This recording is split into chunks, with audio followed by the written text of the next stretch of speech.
अस्सलाम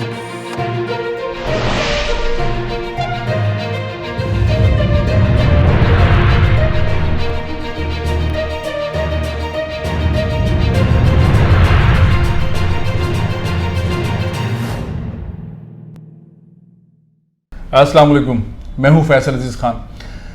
क्या तब्दीली की हवा चल पड़ी है?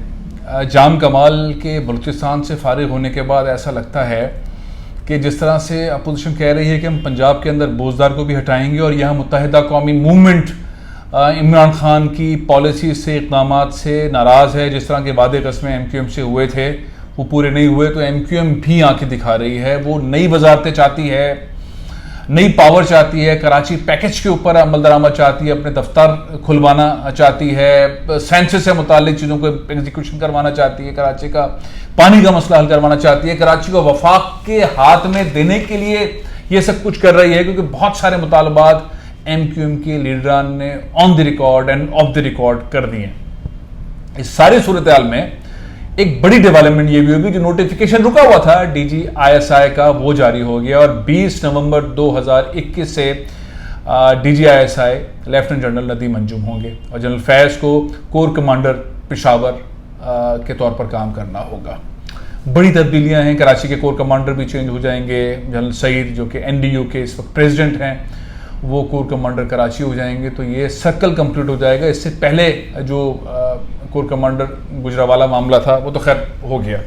अब उसमें ड्यूरेशन के मामले के ऊपर बात हुई, मीडिया के कुछ लोगों ने गलत तरीके से फ़ौज के ऊपर बात की जो कि गैर मुनासिब थी। इस इदारे की जितनी इज्जत रिस्पेक्ट की जानी चाहिए वो कम है, क्योंकि जाहिर है कि पाकिस्तान की पहली डिफेंस लाइन ISI है और ISI के होने अंदर जो चीज़ें उसकी होती हैं या उसकी पोस्टिंग से मुतालिक है, मीडिया को बहुत मोहतात रहना चाहिए, क्योंकि ज़ाहिर है हिंदुस्तान उसका फ़ायदा उठाता। लेकिन मैं घूम के आता हूँ तब्दीली, जब DGISI की तब्दीली हो रही, वज़ीर आज़म पाकिस्तान ने जो चीज़ें की, लेकिन लगता यह है कि सिनेरियो बहुत तेज़ी से तब्दील हो रहा है। जाम कमाल साहब के फारिग होने के बाद, उनके इस्तीफ़ा देने के बाद जिस तरह से दबाव था, वहाँ जो नाकामी हुई है, जाम कमाल ही को नाकामी नहीं हुई बल्कि बहुत सारे ऐसे हलकों को नाकामी हुई है जो उनको लेकर आए थे।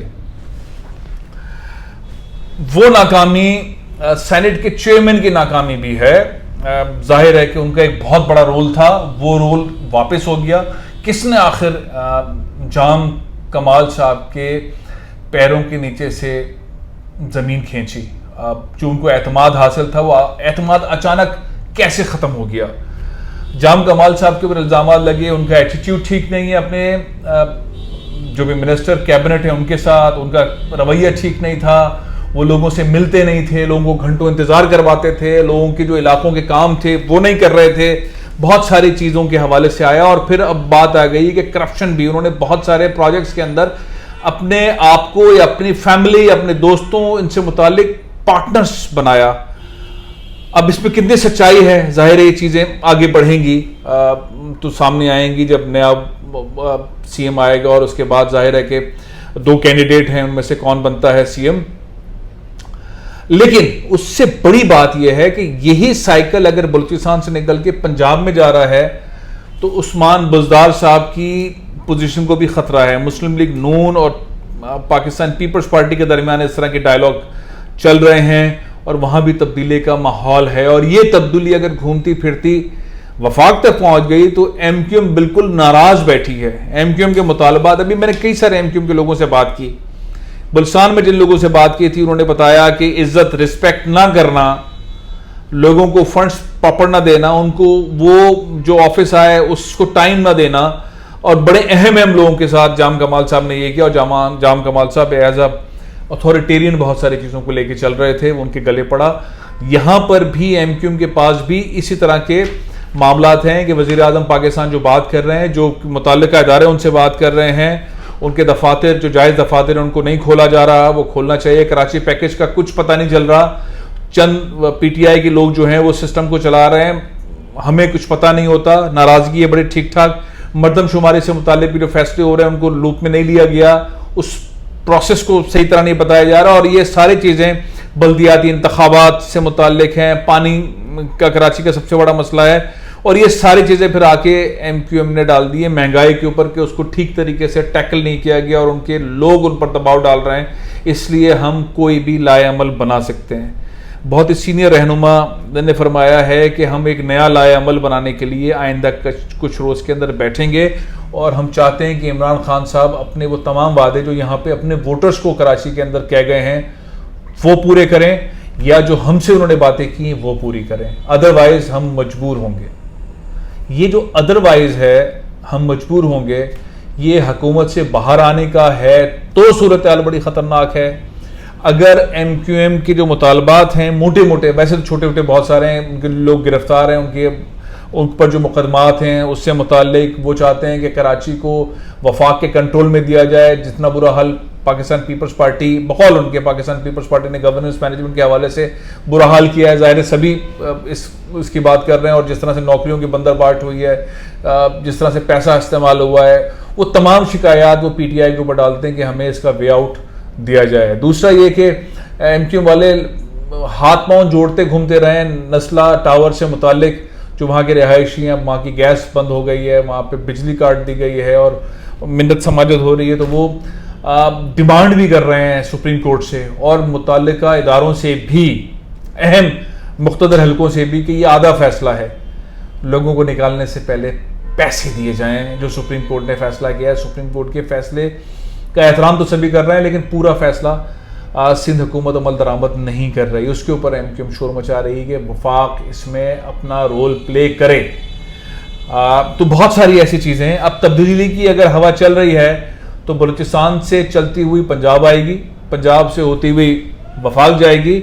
और अगर MQM, जाहिर है MQM के पास हमेशा इस तरह की सीट्स होती हैं कि वो तब्दीली ला सकती है। अब जो दबाव MQM अपने अंदर फील कर रही है, एक तो वो दबाव, दूसरा एक पीछे हवा भी चल रही है जिसका मैंने कुछ दिनों पहले भी जिक्र किया था। MQM के वो धड़े, वो लोग जो कि PSP में गए, बाहर आ गए, बड़े मुतारिक हैं। वसीम आफ्ताब साहब बड़े मुतारिक हैं, डॉक्टर सगीर साहब बड़े मुतारिक हैं, इशरत लिबास साहब वहाँ से बैठे यहाँ पे बहुत सारी चीज़ों की हवा के कैलकुलेशंस कर रहे हैं। नासिर शाह साहब की वहाँ उनसे मुलाकात हुई है, जो सिंध के सूबाई वज़ीर बल्दियात और इंफॉर्मेशन मिनिस्टर हैं, कैंडिडेट भी हैं CM के। अगर मुराद अली शाह साहब को कुछ होता तो ऑर्डिनेंस से पहले, ये ऑर्डिनेंस क्लैप्स कर जाए नैब वाला, तो उसके बाद कुछ हो तो उसके कैंडिडेट हैं। तो ये हवा जो चल रही है MQM के मुख्तलिफ धड़ों की, डॉक्टर फारूक सत्तार और खालिद मकबूल सिद्दीकी साहब, वो इनके दरमियान राब्ते, आफाक अहमद साहब भी वही बातें करते रहे हैं। यही बात जो है इनके रज़ा हारून साहब भी किसी हवाले से करते रहे हैं और वसीम आफ्ताब भी करते रहे, सिवाय मुस्तफ़ा कमाल के, वो एक साइड पर अलग बैठे। बाकी जितने भी हैं वो एक हवा के साथ मूव करते दिखाई दे रहे हैं। कहीं ये हवा घूम फिर के दबाव तो नहीं बढ़ा रही इमरान खान के ऊपर, या मुस्तकबिल में बढ़ाएगी कि वो कराची से मुताल्लिक फ़ैसले करें और ऐसे फ़ैसले करें जो कराची के लोगों के साथ वो खुद भी करते रहे हैं। ऐसा कोई सिनेरियो तो नहीं क्रिएट होगा। 12 तब्दीली की हवा चल रही है, पत्ते सबके खुल के सामने आ गए हैं। और बलूचिस्तान के अंदर जो दावा था जाम कमाल का, और इस्लामाबाद में बहुत सारे लोगों के जो लोग बैठे थे उनका दावा था, वो फेल हो गए और जाम कमाल साहब ने इस्तीफ़ा दे दिया, हार मान ली। ऐसा ही सिचुएशन अगर पंजाब में हो जाती है और फिर उसके बाद कराची की वजह से, MQM की वजह से इमरान खान साहब के सामने कोई ऐसा सिनेरियो आ जाता है, तो फिर मुझे ऐसा लगता है कि शहबाज शरीफ साहब ऐसे नहीं कुछ कह रहे और मौलाना फजलुर रहमान साहब भी जो निकले हैं वो ऐसे नहीं निकले। इसका मतलब ये है कि कहीं पे कोई ऐसा स्क्रिप्ट है जिसके तहत चीज़ें हो रही हैं, तो मुश्किल हो सकती है चीज़ें संभालना। और कुछ दिनों के बाद ही, यानी कि तकरीबन 1 महीने के बाद ही, तकरीबन 1 महीने के लगभग, जब जनरल फैज़ DGIS नहीं रहेंगे तो सिनेरियो क्या होगा। लेफ्टिनेंट जनरल नदीम अंजुम साहब जब DGISI बनेंगे तो उनका किरदार क्या होगा, इंटरनल और एक्सटर्नल।